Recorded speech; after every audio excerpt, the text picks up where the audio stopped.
శ్రీమాత్రే నమ. జయ గురు దత్తాత్రేయ నమ.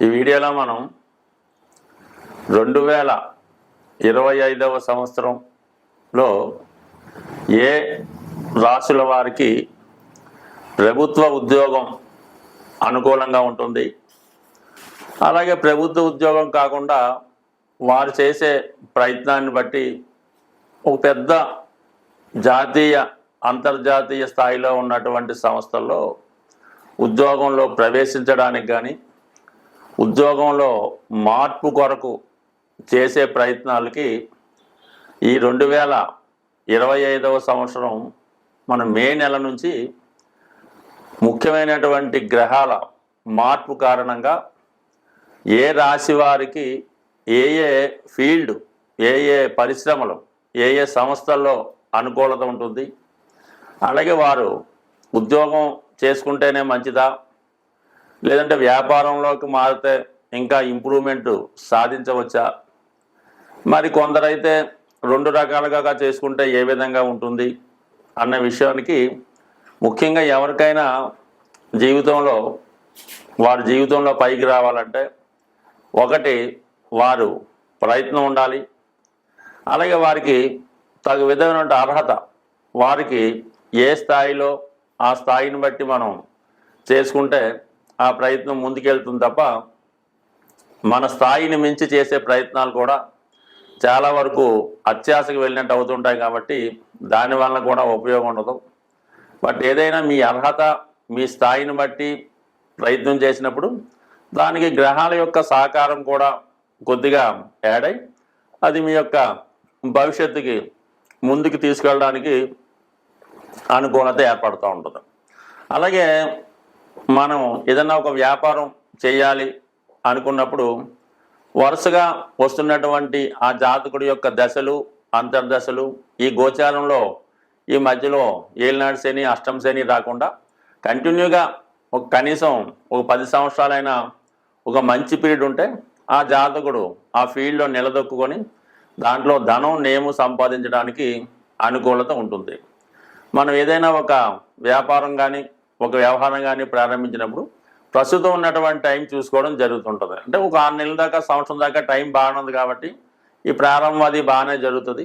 ఆ సంవత్సరం 6 నెలలు దాటిన తర్వాత నెమ్మదిగా మరి ఆ బ్యాక్ పీరియడ్ స్టార్ట్ అయినప్పుడు మొత్తం క్లోజ్ అవ్వడం కూడా జరిగి చివరికి అప్పులు మిగిలే అవకాశం ఉంటుంది. కాబట్టి సో ఏదైనా ఉద్యోగంలో ప్రవేశించడానికి రాబోయే దశలతో పెద్దగా అక్కలేదు, ఫలితం అక్కలేదు. రాబోయే దశ బాగున్నా బాగుపోయినా ఉద్యోగంలో ప్రవేశించాక అది ఉద్యోగంలో ఒడిదుడుకులు ఎదుర్కొన్నా అది కంటిన్యూగా అవ్వడం జరుగుతుంటుంది. అంటే ప్రభుత్వ ఉద్యోగం అయినప్పుడు, మళ్ళీ ప్రైవేట్ ఉద్యోగం అయినా కాబట్టి కొంత ఆటుపోట్లు ఉంటాయి. బట్ ఏదైనా ఉద్యోగంలో ప్రవేశించాలనుకున్న వాళ్ళకి రాబోయే పీరియడ్ అంతా బాగలేకపోయినా ఇప్పుడున్న పీరియడ్ బాగుంటే అతను ఉద్యోగంలో సక్సెస్ అవ్వడానికి అవకాశం ఉంటుంది. అదే వ్యాపారానికి అలా కాదు, ఇప్పుడు పీరియడ్ బాగుండాలి, రాబోయే పీరియడ్ బాగుండాలి, ఆ తర్వాత రాబోయే పీరియడ్ బాగుంటేనే వ్యాపార పరంగా సక్సెస్ అయ్యే అవకాశం ఉంటుంది. కాబట్టి ఇన్ని రకాలుగా ఆలోచించి అధిక మొత్తంలో పెట్టుబడి పెట్టేవాడు ఇవన్నీ ఆలోచించవలసి ఉంటుంది. పెట్టుబడి లేకుండా ఏదో రియల్ ఎస్టేట్ లాంటిది ఏదో చేసుకుంటే దానికి పెద్దగా ఆలోచించక్కర్లేదు. కేవలం కష్టపడితే చాలు, అదృష్టం ఉంటే అదే కలిసి వస్తుంది. స్వస్తి. అంటే ఇది ఇంట్రడక్షన్. ఈ వీడియోలో మనం మకర రాశి వారికి ఏ ప్రభుత్వ ఉద్యోగం ప్రయత్నం చేస్తే తొందరగా వచ్చే అవకాశం ఉంటుంది అని మనం పరిశీలించినప్పుడు సహజంగా మకర రాశే రాశి చక్రంలో వృత్తికారకంగా కర్మస్థానం అంటారు. అంటే మనిషి తన జీవనోపాధి కొరకు ఏ కర్మ, అంటే ఏ పని చేయడం వల్ల అతను సక్సెస్ అవుతాడన్నది ఈ మకర రాశిని బట్టే ఆధారపడి ఉంటుంది. ఈ రాశికి శని అధిపతి అవుతుంటాడు.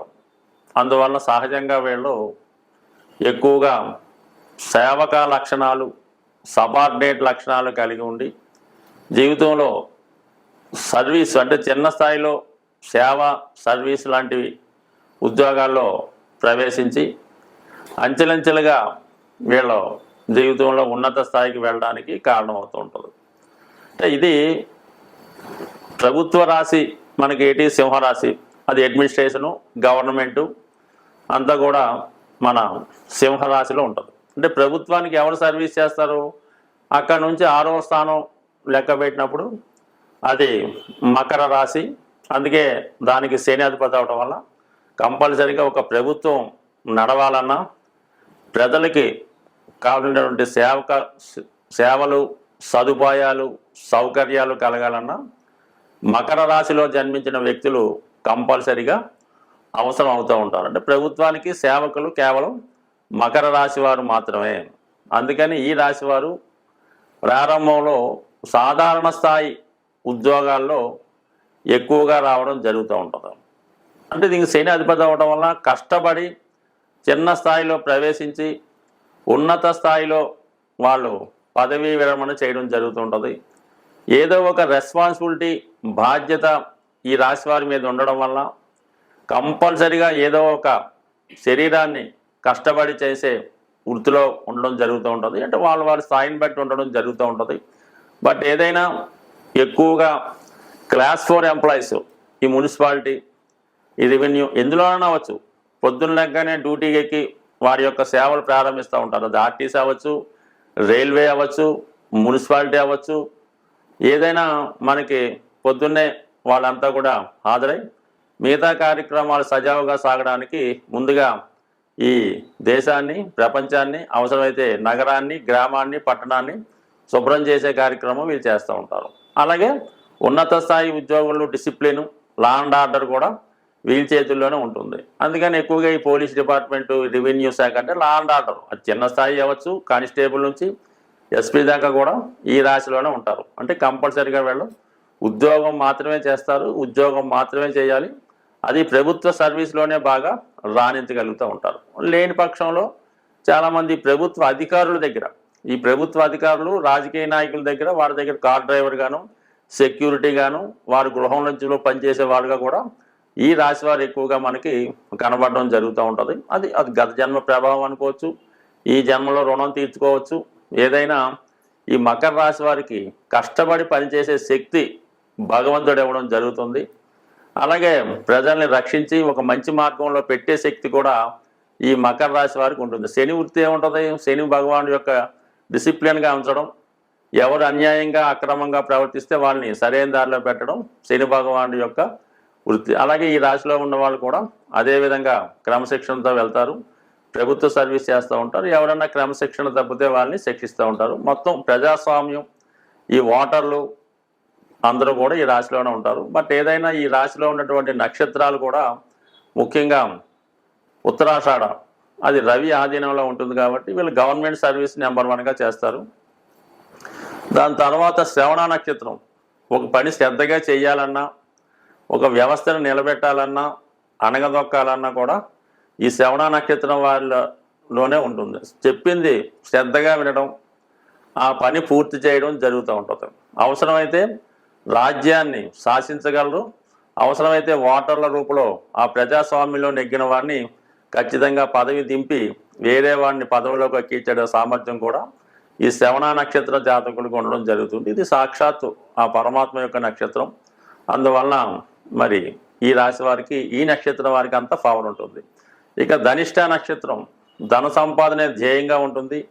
వీళ్ళు సాధించేది ఏదీ ఉండదు, ఎప్పుడు నిరంతరం అన్వేషిస్తూ కొత్తదాన్ని కోరుకుంటూ సమాజాన్ని శుభ్రం చేసే ప్రయత్నంలో, అలాగే ధనాన్ని సంపాదించే ప్రయత్నంలో భావి తరాలకి చక్కని సామ్రాజ్యాన్ని, చక్కని ఐశ్వర్యాన్ని ప్రసాదించడానికి ప్రస్తుతం వృత్తిపరంగా ఎంత ప్రయత్నం చేసినా సరైనటువంటి వృత్తిలో మనం స్థిరపడలేకపోతున్నాం అనుకున్న వాళ్ళకి వారి యొక్క ప్రస్తుతం జరుగుతున్నటువంటి జన్మ జాతకంలో దశ అంతర్దశలను బట్టి ఆధారపడి ఉంటుంది. ఇప్పుడు మనం అనుకున్నది అంటే కేవలం కామన్గా గోచారీత్యా ఉన్నటువంటి ఫలితాలు, తర్వాత సహజంగా ఏ రాశి వారికి ఎప్పుడు ఏది అనుకూలం అనుకున్నాం. అయితే అన్నిటికీ ఒకే పరిహారం అన్నట్టుగా ఈ ఉద్యోగానికి అంటే ఒక క్రమశిక్షణ ఉద్యోగం అంటే సూర్య భగవానుడు ఖచ్చితంగా టైంకి సూర్యోదయం అవుతుంది, సూర్యాస్తం అవుతుంది. ఎంత వర్షం వచ్చినా, ఏది వచ్చినా సూర్య భగవానుడు ఆ టైం టు టైం తన పని చేసుకుంటూ వెళ్తూ ఉంటాడు.